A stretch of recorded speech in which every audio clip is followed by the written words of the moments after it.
Pergunte ao doutor. Oferecimento: Hospital São José. Tecnologia e humanização para uma vida melhor.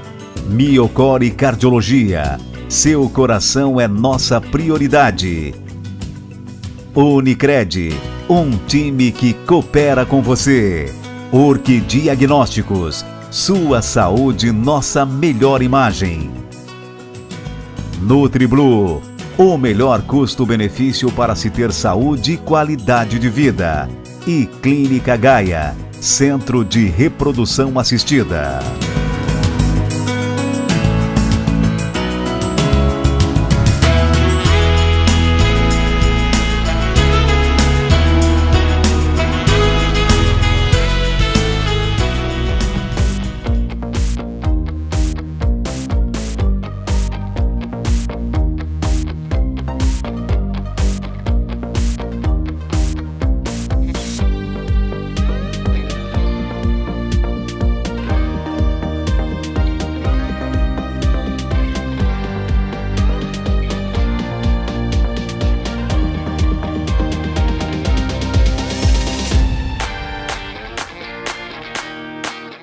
Olá, seja muito bem-vindo a mais um programa Pergunte ao Doutor através do nosso site pergunteaodoutor.com.br, o nosso canal no YouTube Pergunte ao Doutor, e nós estamos também no canal 19 analógico e 19.1 digital.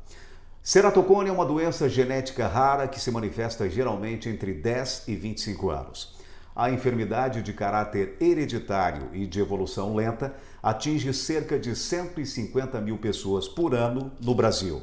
E pode atingir os dois olhos de maneira assimétrica, ou seja, o distúrbio pode afetar mais um olho que o outro. Quais os sintomas e como tratar o ceratocone? Esse é o assunto de hoje no programa Pergunte ao Doutor. E para falar sobre este assunto, a minha convidada de hoje é a médica oftalmologista, doutora Gabriela Zambon. Doutora Gabriela, seja muito bem-vinda ao Pergunte ao Doutor. Muito obrigada, Aguinaldo. Doutora, então, para começo de conversa, o que é o ceratocone? Então, o ceratocone é uma doença que atinge a córnea. A córnea é a camada transparente mais externa ali da frente dos nossos olhos, e ela é uma camada que ela é composta por colágeno e outras estruturas. No ceratocone, a córnea ela acaba ficando mais fina e mais frágil e acaba formando o formato de cone mesmo, que é o que justifica o próprio nome da doença, né? Com isso, com o passar do tempo, como é progressiva, como você mesmo falou, vai ficando cada vez mais bicuda essa córnea, com formato de cone bem para frente, e acaba piorando bastante a visão. A pessoa tem bastante sintoma relacionado à visão. Doutora, quais são as principais causas e fatores de risco do ceratocone? Ela tem bastante relação com a hereditariedade, então é comum a gente observar alguns casos em algumas famílias, parentes apresentando, parentes em comum, assim, né? Tem o pai, um primo, um irmão que acaba apresentando quadros semelhantes. Então a hereditariedade tem bastante importância, assim, né? O que eu acho que é mais importante, talvez seja a gente relacionar com o que pode fazer piorar e o que é o fator de risco para que tenha progressão e piora do ceratocone, né? O ceratocone ele acaba desenvolvendo numa fase de adolescência, infância, até os 20 e poucos anos, e está bastante relacionado com a coceira. Pessoas dessa faixa etária que tem bastante coceira e tem o hábito de coçar, de friccionar os olhos, tem uma tendência a ter uma progressão mais avançada e mais acelerada do ceratocone, né? Então tem relação íntima com a doença.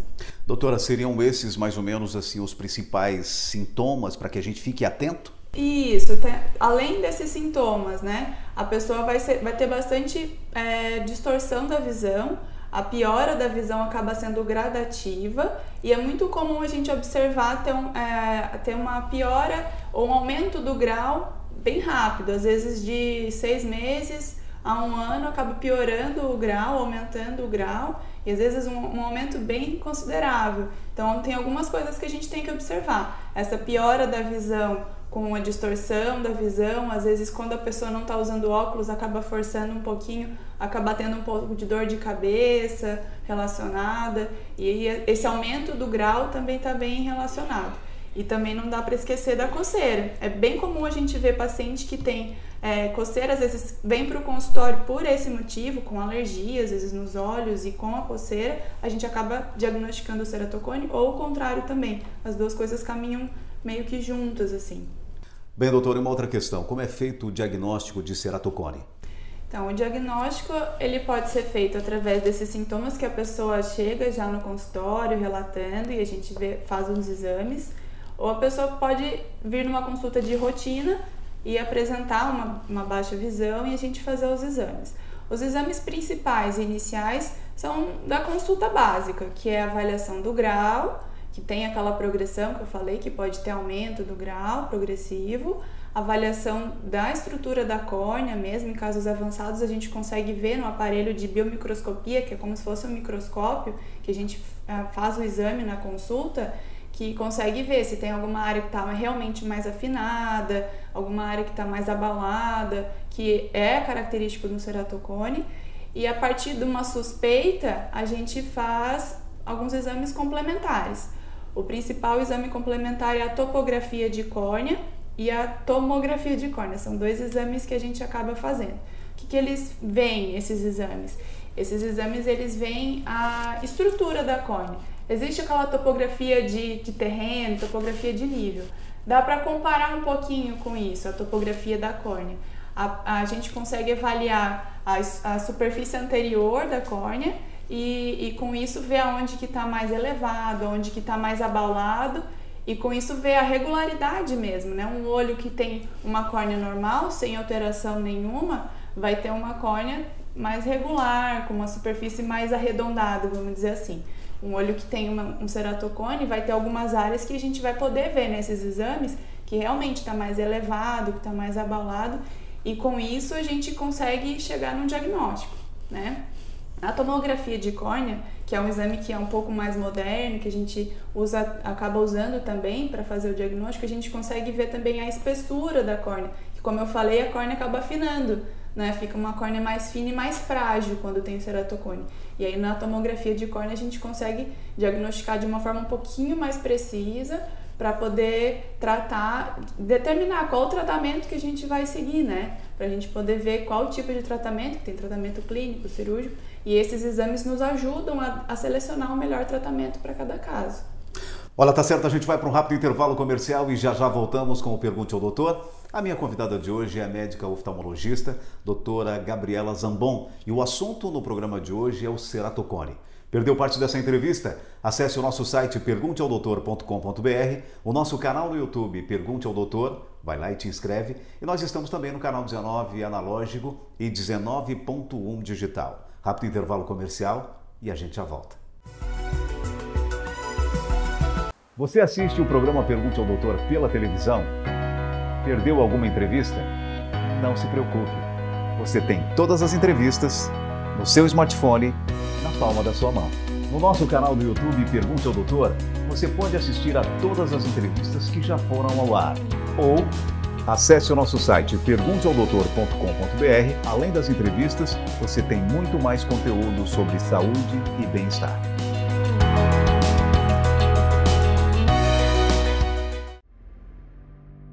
Você pode até pensar que o nosso foco é o atendimento. Ou até mesmo pensar que o nosso foco é o corpo clínico. Ou quem sabe, que o nosso foco seja a tecnologia.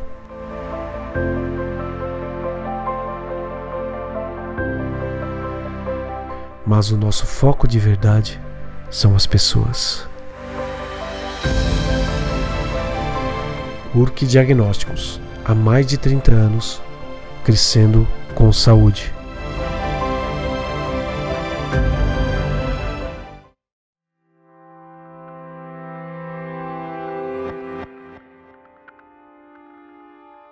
Somos instituição para você ter toda a confiança. Somos financeira, porque dinheiro não é tudo, mas ajuda a realizar os seus sonhos. Somos cooperativa, pois assim construímos nosso mundo. Somos premium, afinal, você merece exclusividade. Para nós, não existem perdedores, todos ganham juntos. É por isso que somos assim. Unicred, um time que coopera com você. Muito bem, já estamos de volta com o Pergunte ao Doutor e a minha convidada de hoje é a médica oftalmologista, a doutora Gabriela Zambon, e o assunto no programa de hoje é o ceratocone. Doutora, quais os tipos de tratamento disponíveis e como é tratado o ceratocone? Então vamos lá, o tratamento mudou bastante e tem sido cada vez mais surgindo coisa nova, bastante coisa diferente. Assim. Graças a Deus. Graças a Deus. O mundo da oftalmologia em si, ele tem muita coisa nova, cada congresso que a gente vai, cada ano que a gente vai em congresso, sempre tem coisa muito nova. E no ceratocone também não é diferente. Antigamente a gente só tinha óculos, né? Como a córnea vai ficando mais bicuda, o grau do olho também vai mudando e geralmente são graus bem elevados. Então antigamente a gente só tinha o óculos e óculos com graus bem altos e às vezes até difícil de usar. Né? Mas inicialmente, se a Os famosos fundos de garrafa, né? Os famosos fundos de garrafa, porque está bem associado com miopia, que é um grau que dá esse aspecto de fundo de garrafa nos óculos. Então, inicialmente, de qualquer forma, a gente passa o óculos, dá o grau de óculos para o paciente nos casos iniciais, porque não é uma coisa que já começa muito avançada. Então, inicialmente dá para fazer o óculos, a gente passa o óculos. A partir do momento que o óculos não ajuda tanto, a gente começa a partir para outras coisas. Primeiro a gente parte para lentes de contato rígidas.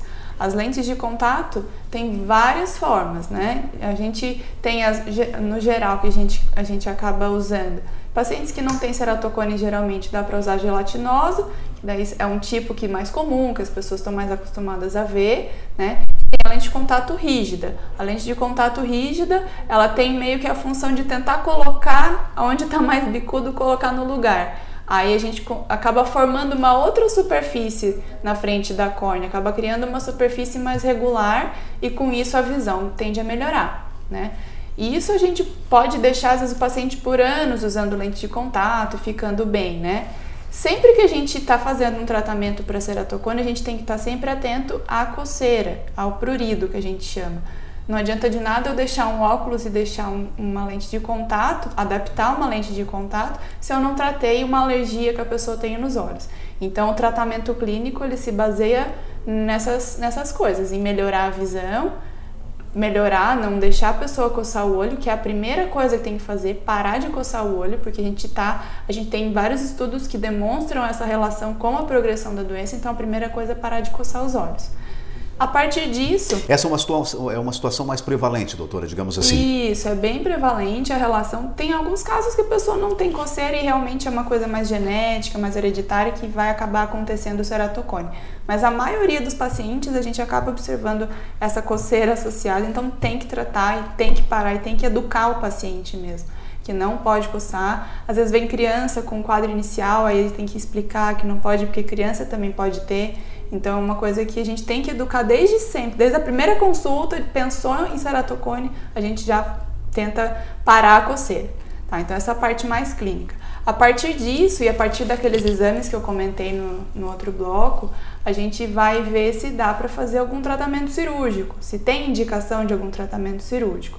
Então nos tratamentos cirúrgicos a gente tem o crosslinking, que é um tratamento que a gente usa a combinação de riboflavina, que é um tipo de vitamina, e a radiação ultravioleta para deixar essa córnea mais firme, mais rígida, vamos dizer assim. Essa é um tratamento um pouco químico, assim, né? Mas é uma cirurgia que acaba estimulando as estruturas da córnea para ficar como se fossem as fibras ficarem mais firmes, ficarem mais ligadas entre elas. E com isso, a tendência é não progredir o ceratocone. Mas a gente tem que saber se está tendo progressão, porque toda cirurgia, todo procedimento tem risco, né? Então, a partir dos exames e a partir do acompanhamento, a gente indica o crosslinking ou não.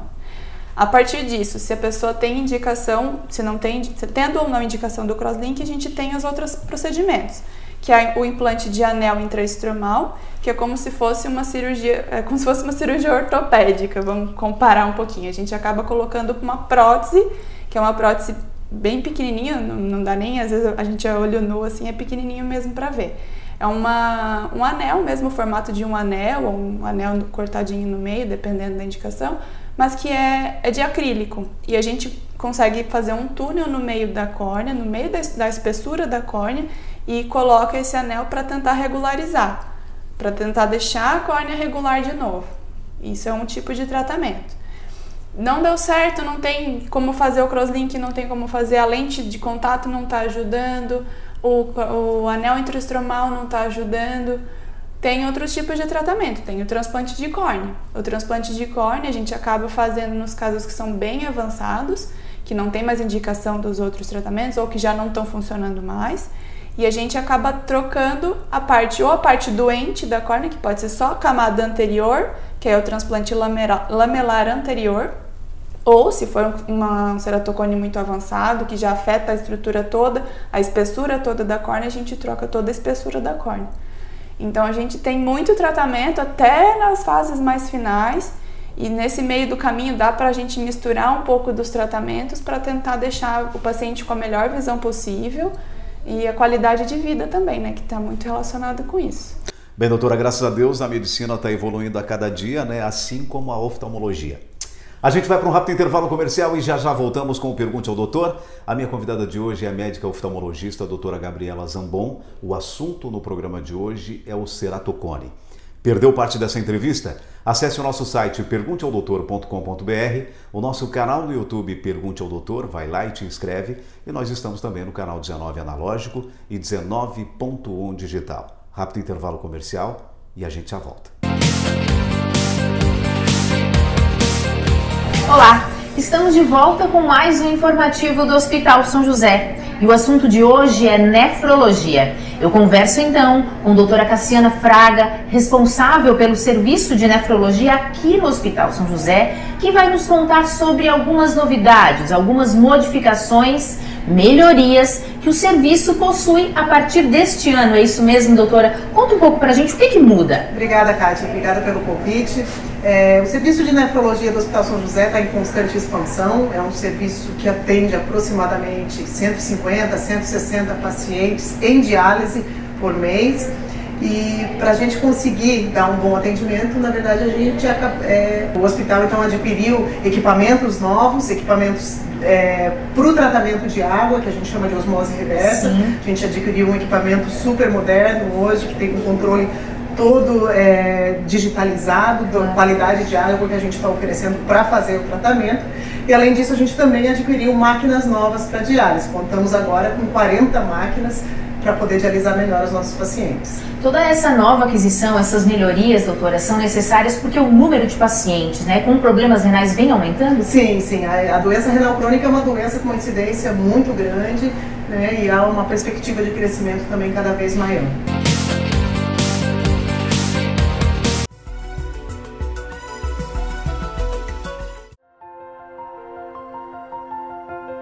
Dizem que cuidar das pessoas é uma arte, não uma ciência. Bem, talvez seja um pouquinho dos dois. Porque para superar 80 anos cuidando de pessoas, é preciso amor e dedicação que vão muito além da boa vontade ou do preparo. Onde a arte de cuidar se mistura com a ciência de fazer bem feito. Talvez o segredo não seja o que fazemos ou como fazemos, mas por que fazemos. Até onde iremos para garantir que as pessoas sejam bem cuidadas? E a resposta para essa pergunta é até onde for necessário. Porque cuidar é a ciência de fazer o possível e a arte de não desistir frente ao impossível. Bem-vindo ao Hospital São José.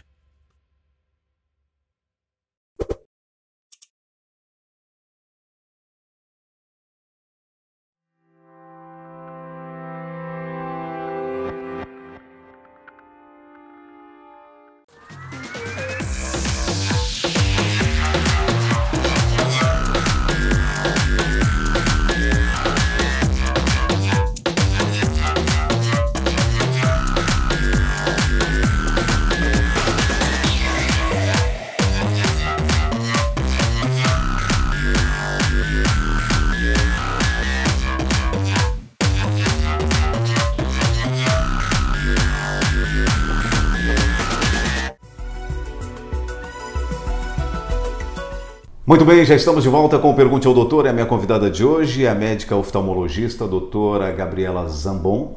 O assunto do programa de hoje é o ceratocone. Bem, doutora, o ceratocone, ele pode levar à cegueira?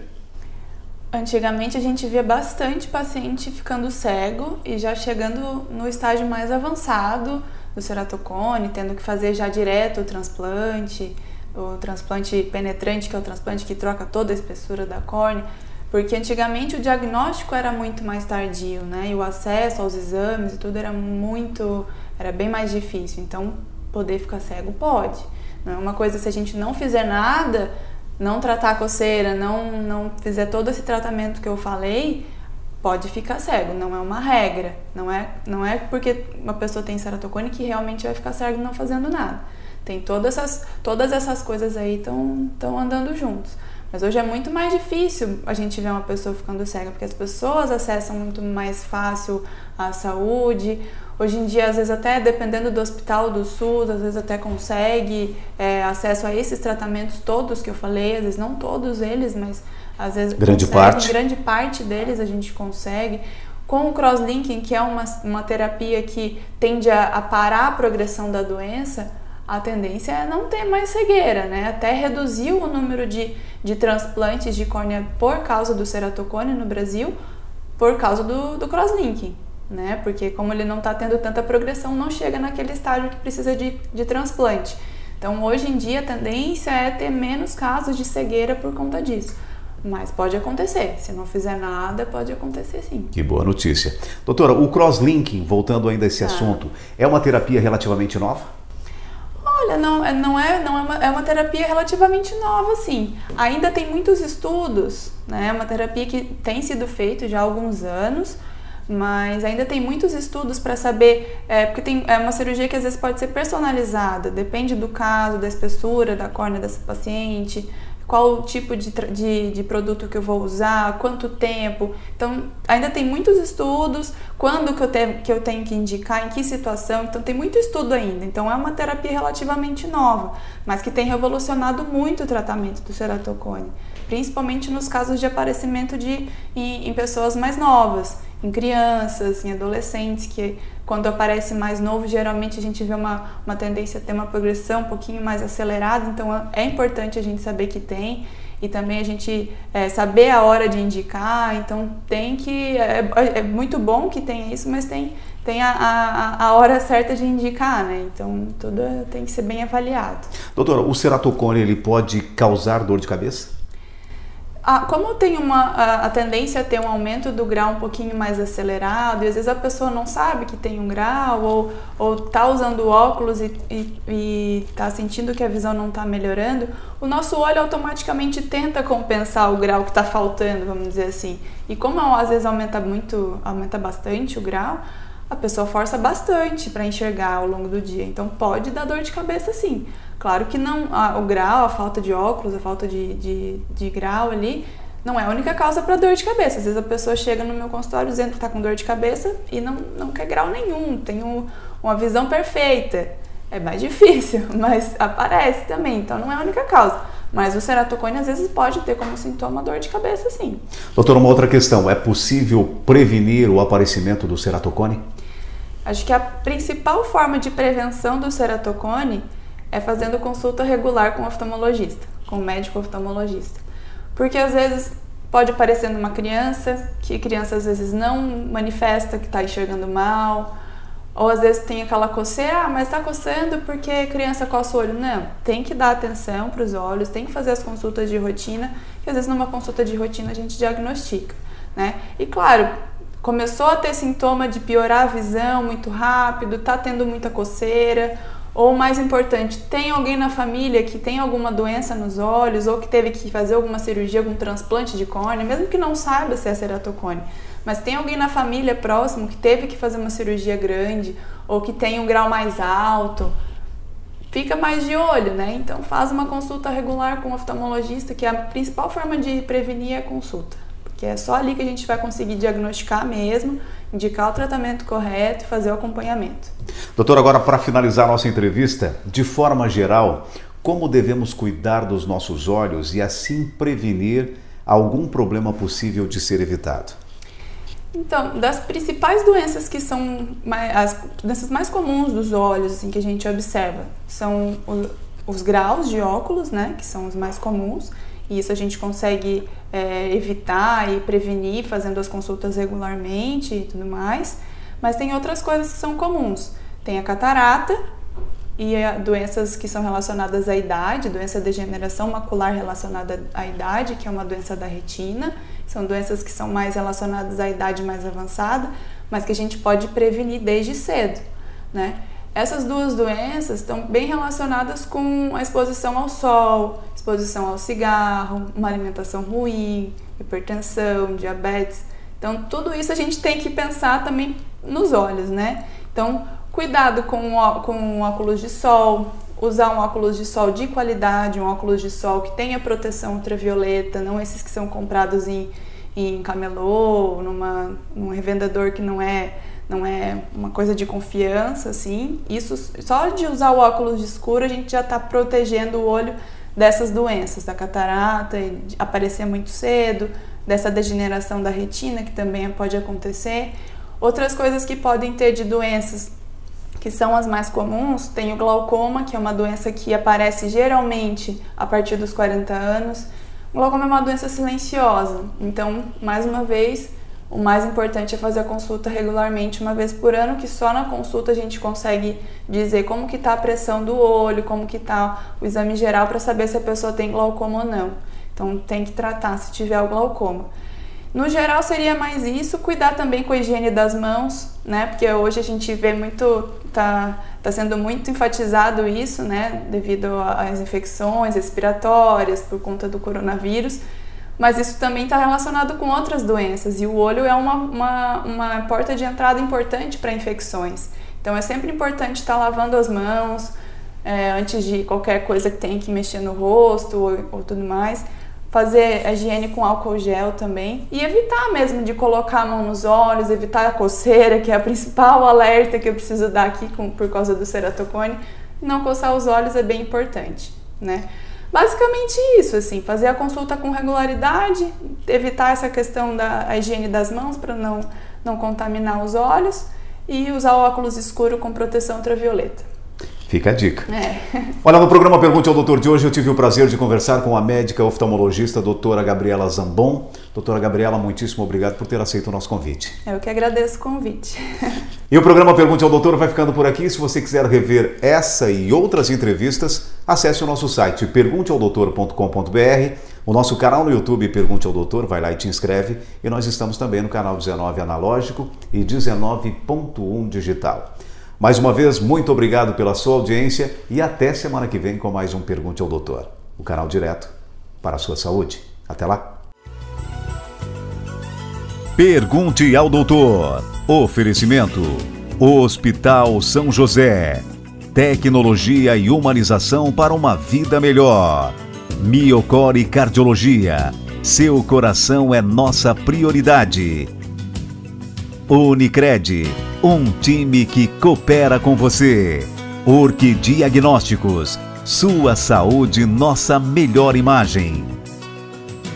NutriBlue, o melhor custo-benefício para se ter saúde e qualidade de vida. E Clínica Gaia, Centro de Reprodução Assistida.